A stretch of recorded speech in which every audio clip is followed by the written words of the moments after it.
Em bidin hamdi Xwedê ey Müslüman, daime peygamberi ahir zaman.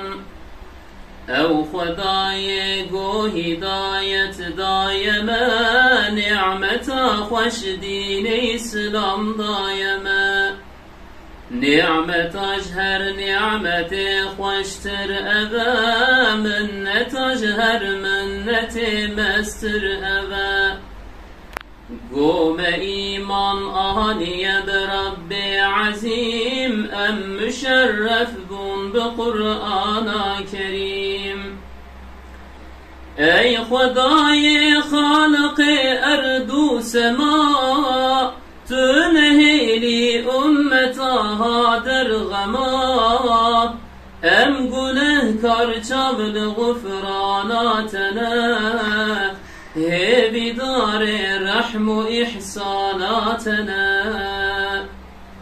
Em bi îman bên erda mehşerê, pey Muhammed her ne Hewzê Kewserê.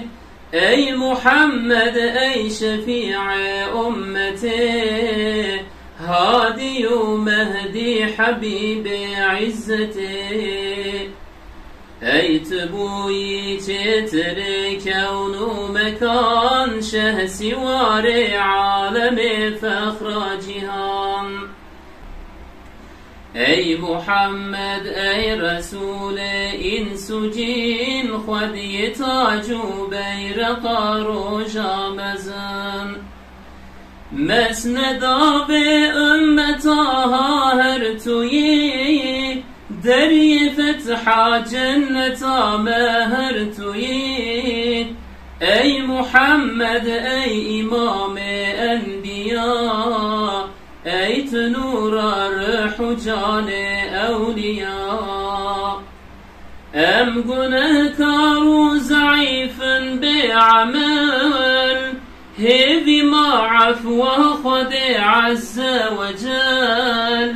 Em bi cahê te xelasın ey Nebî, ruh û canê me fîda canê te bî.